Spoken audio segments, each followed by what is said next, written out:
for me, I have a lot of faith in the American people. And I don't know very many men who want to be talked to the way that this man has been talking to men in his audience. I don't know any women, and I know his grandchild was up on the thing, and they're trying to humanize him and change your idea about who this guy is. Don't fall for that. Trump, you're talking about. Yeah. Talking about Trump. What a bitch. Campaign new and win, because I have talked to a number of people who have been on the ground with the former president in recent days and weeks who had no idea. Now, one thing to remember is that Donald Trump is a very tight-knit security team. He has been with the same detail for years. He is very close. How dare you? We still don't know for sure whether Donald Trump was hit by a bullet, whether he was hit by glass fragments, whether he was hit by shrapnel.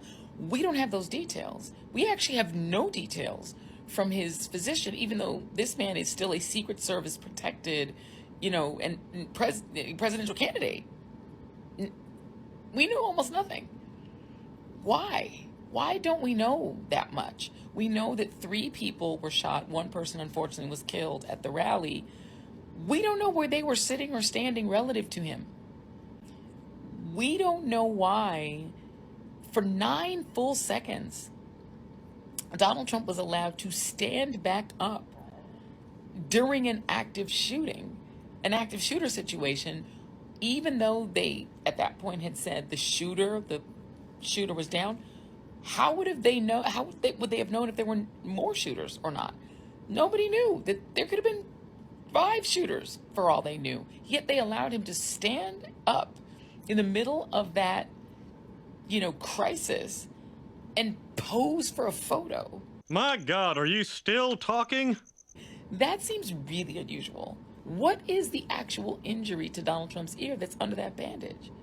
Shouldn't we know that by now? It's weird. And there doesn't seem to be a whole lot of curiosity about it. Shut up! It's weird, right? Where are the FOIAs? Why isn't the New York Times, aggressively pursuing his medical records? It's just weird. Just a strange thing. Just a strange thing. Why is she still talking? I will say, though, when you're told by members of Congress that they're losing, they're going to lose the House and the Senate if he stays on the ticket, when you're told by members of Congress who have seen the polls that you're losing swing states. Would you like to know more? I would love to hear this. So would I. Just take a look between the then and now. This is the then. This is the 2020 presidential election. This is Joe Biden's overwhelming and convincing win in the Electoral College. Yes, the former president was in the room here tonight. Others in the room here tonight still say this was a rigged or unfair election. That's not true. It's just not true. Joe Biden won, and he won big. Right. This is our current CNN projection of where we are now. And look at this. If Donald Trump won what we have here, dark red states, solid Republican, light red states, leaning Republican. If he won just those right there, he would already have the path to 270. This is the dire strait for Joe Biden right now on the first night of the Republican convention.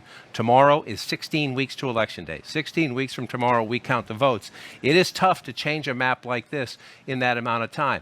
And here's why Democrats are so worried, why so many Democrats are saying, Mr. President, please reconsider and get out of this race. Trump is leading here, and Trump is leading here, narrowly, but he's ahead in those states. Trump is leading here.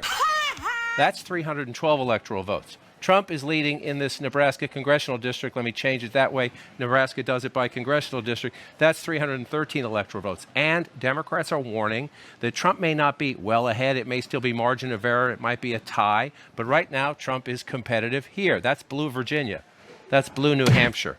So the warnings to the White House are Donald Trump could conceivably, if the current dynamics in the race hold, get 330 or more electoral votes. Joe Biden has essentially 1, maybe 2 narrow paths to 270. Donald Trump has so many. There are viable paths to get him as high as 330, which means you can take some states away, Jake, and he would still get to 270.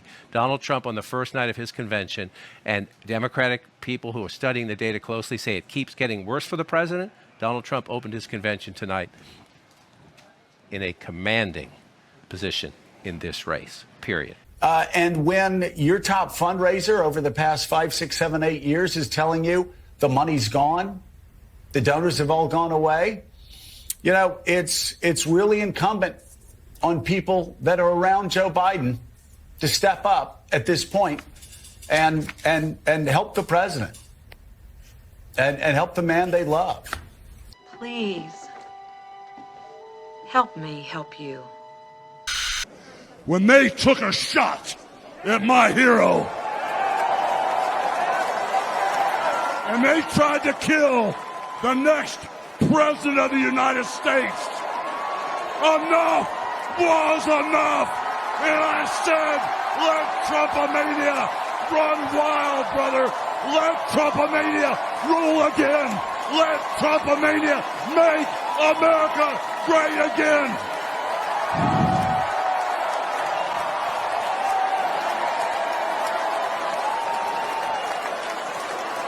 You don't have to go to hell. You're in hell. This is hell. This is hell. This is hell. Because democracy basically means government by the people, of the people, for the people. But the people are retarded. Then strangled them, and finally dismembered their bodies. Right. Then do Available. and homelessness and all that. And now, the voice you've been waiting for. There is a secret song at the center of the world, and its sound is like razors through flesh. I'm here to turn up the volume.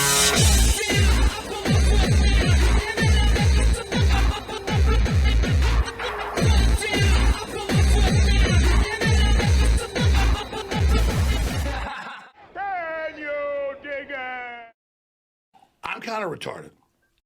Okay, so who had Trump assassination on their 2024 bingo card? Everyone! Yeah, basically. But I, for one, wasn't expecting it to be so fucking sloppy. I mean, this was Operation Soup Sandwich. And I'm not even talking about the shot. Technically, the shot was on target. He just got fucking lucky as shit by happening to turn his head and lean forward a bit. But I'd bet my hard plastic left nut that it wasn't that fucking geeky-ass kid that took that shot. I'll get to that in a second. But I guess maybe they figured that Trump getting his head blown off in front of all these TV cameras who, for some reason, decided to live stream this Trump rally when they hadn't really been doing much of that lately. But it seemed like everybody was there for this one. And if the cameras had caught his brains getting blasted all over that fucking stage, all of this internet sleuthing and weaponized autism wouldn't have made much of a difference because it would have been drowned out in all the craziness. Everybody would have been so busy trying to figure out what the fuck we're gonna do next, they wouldn't have had time to look at the utterly insane and idiotic story that they're trying to put out about exactly how this happened. I mean, you've got this fucking kid who, by all accounts that I've seen, was a terrible goddamn shot, wandering around for hours. He even gets spotted carrying a rangefinder. There's really only two reasons people use rangefinders: for golf and for long-range shots. I didn't see any golf courses around, so that pretty much narrows it fucking down, doesn't it? Then he climbs up on this roof, which is inexplicably empty, considering that would be the natural spot for you to set up a counter sniper team. Now they're saying that there was a sniper team in the building that this Thomas Shooter kid was on, but they claim they were in the second-story window. The problem is, this building does not have a second story. This building has a second story, which means the sniper team was set up in these windows here, facing Trump. So once again, they're expecting us to believe that the Secret Service is looking out of these windows, one story higher than this building, and still had no clue that there was someone sitting right here aiming a gun at Trump. He gets spotted up there 20 minutes before fucking Trump even takes the stage. And then the story about the cop who climbed up to check what was up there, and the kid points his rifle at him and he falls on the ground. And even that happened 20 minutes before the shots rang. I mean, if you're a cop, you hear reports of there's this guy on the roof, and whether or not he's got a gun, you have to assume the possibility that maybe he's got a gun. I mean, when you're climbing up there, what's your plan? You're climbing up onto this building to check out a suspicious person, and you what, never considered the possibility that he might be armed? And did anyone else notice how these pictures that they showed of the dead shooter on the rooftop, I don't see any fucking brass laying around. They flashed this picture on the news for exactly 1 second. Try doing an image search and try to find that same image. I had an incredibly difficult time.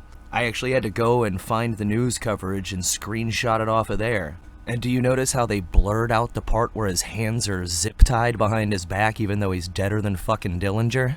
And when I first heard about this picture, about how he's laying there dead and his rifle is like 10 fucking feet away from him, I thought, well, you know, cops, even though they killed you, they'll still come up and, you know, toss your gun away from you just in case. For the same stupid reason that they handcuff somebody who's obviously been fucking yeeted. But in this picture, there aren't even cops around yet, so that's also a little bit weird. And then they said, oh, he had this wireless device to set off bombs that he had left in his car. But I thought you said he had parked his car like a mile away, so what good would that have done? And they also said that he had body armor that he decided to leave in the car. And one of the first things the FBI did was hose down the rooftop, not just getting rid of blood spatter evidence indicating which direction he ended up getting shot from, but also any possible gunshot residue that would prove or disprove whether this kid actually fired that rifle at all. That's suspicious. That's weird. Because there's people that are looking into the audio analysis, and see, a high-powered rifle shot is kind of like thunder and lightning. The thunder travels at the speed of sound, and the lightning travels at the speed of light, and you can deduce how far away it is based upon the amount of delay. And it's similar with gunshots like this. The bullet travels a bit faster than the speed of sound, so you hear that crack of the sonic boom of the bullet going by before the sound of the explosion coming out of the end of the barrel reaches you, and based upon the ballistics and the amount of time between the two sounds, you can deduce how far away that shot came from. This here is a pretty good preliminary breakdown, and there's still people digging into this, but the general consensus right now is that these shots were made by at least 2 different weapons on top of the last shot that supposedly took this kid out, and I'm starting to think that neither one of these weapons is the one that was held by retardy Oswald. And some of the other stuff is pretty fucking wonky, like you had a lot of people making a big deal about this lady that was standing behind Trump, and how they're trying to say that she's assistant director of the FBI, she was there in disguise. Initially, she aroused suspicion because when the shots first rang out, a lot of people were looking around and looking nervous, and she just pulled her phone out and started recording. And I get it, you know, when something suspect happens, you start looking at everything with a really suspicious eye. But let's not act like it's that fucking weird for somebody to be more concerned with pulling out their phone and recording something than their own personal safety at that moment. I mean, yeah, that never happens. And I happened upon this little 3D illustration people have put out about the trajectory of the shots, because one thing that had started to bug me was, you know, these people that were injured were on the top row of the stands to his right, so how the fuck would that shot have gone up if it came from the rooftop? That would be more consistent with somebody shooting at an upward trajectory from the ground.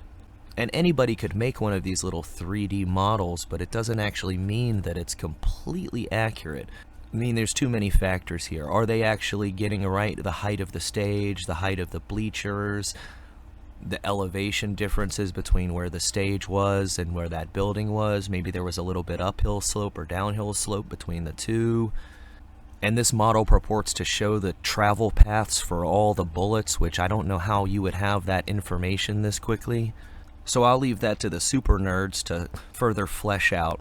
I'd also love to see an explanation as to why his parents were calling the police because they couldn't get in touch with their 20-year-old son for a few hours.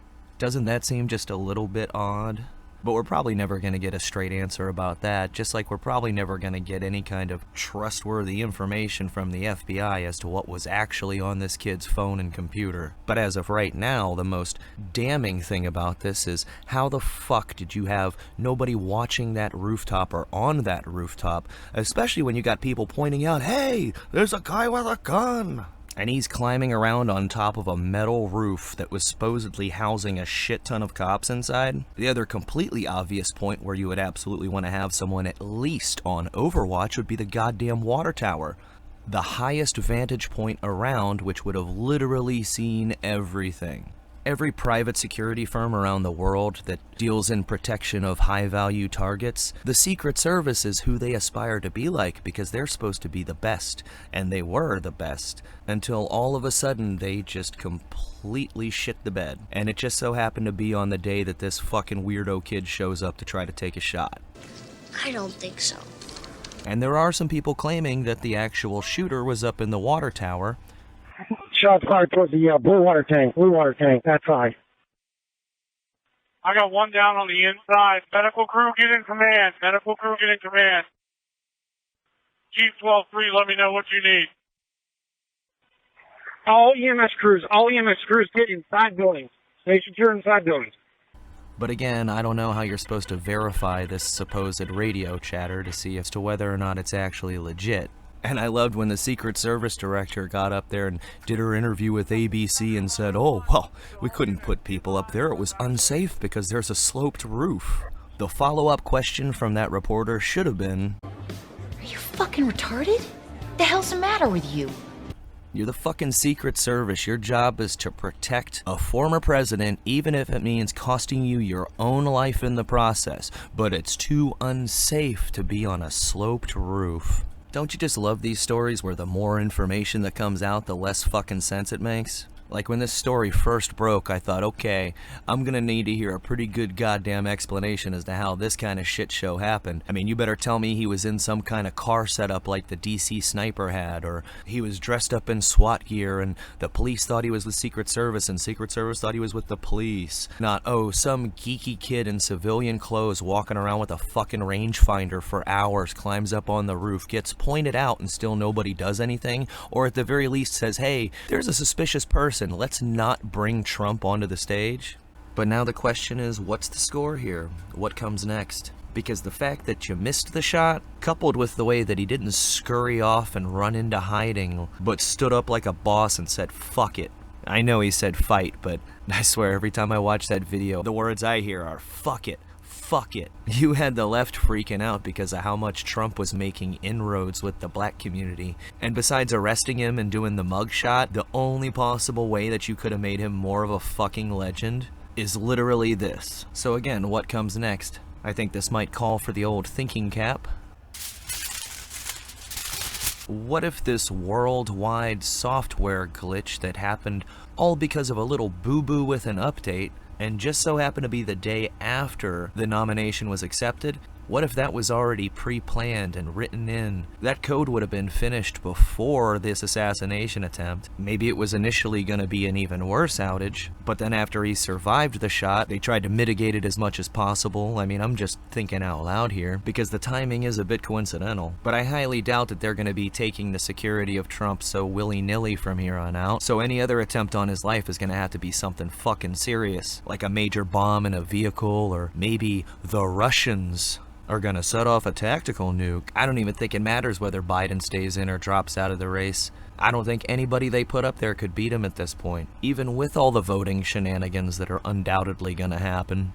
And there's any number of wild and crazy fucking things that could go down in the next 3 months. And whatever ends up going down, one thing is for certain, it's gonna be brought to you by the very same people that orchestrated what we saw happen 9 days ago. Whether it's a new virus being released, a nuclear war being kicked off, or even a fucking fake alien invasion, Project Bluebeam style, or anything and everything in between.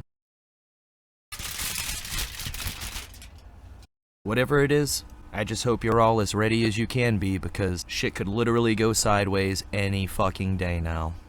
And now they're trying to put all the attention on Biden dropping out of the race, and is he even still alive because nobody's seen him in 4 or 5 days. But there's only so much mileage they're going to be able to get out of this palace intrigue. And we do have the Olympics kicking off in Paris in a few days, so we could be about to see something on par with Munich or Atlanta, or maybe even something bigger. Or whatever domino ends up falling next, you know this party's just getting started. Sláinte.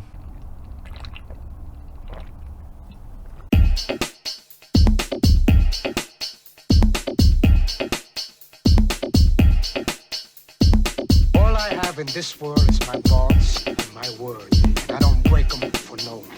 You understand? So say good night to the bad guy. So say good night to the bad guy. So say good night to the bad guy.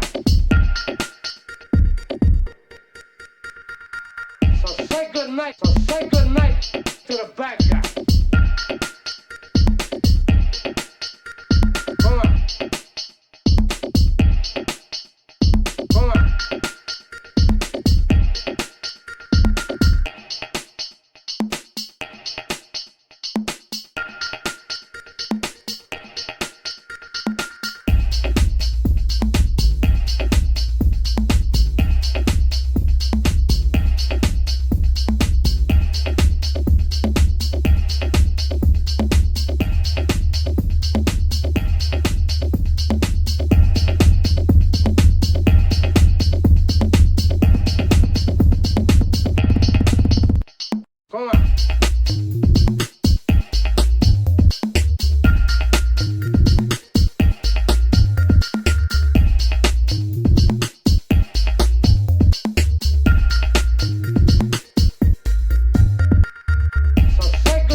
bad guy.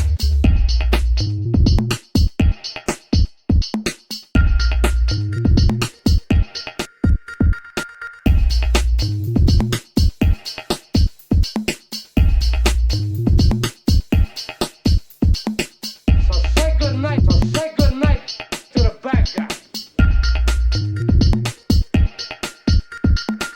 So say good night. So say good night.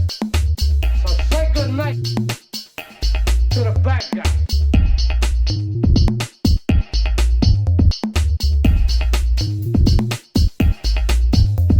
I told you, don't fuck with me.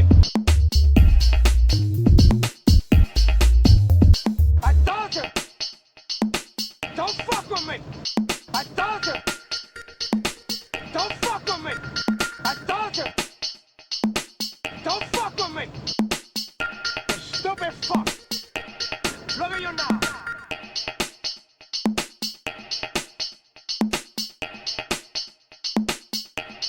Look at you now.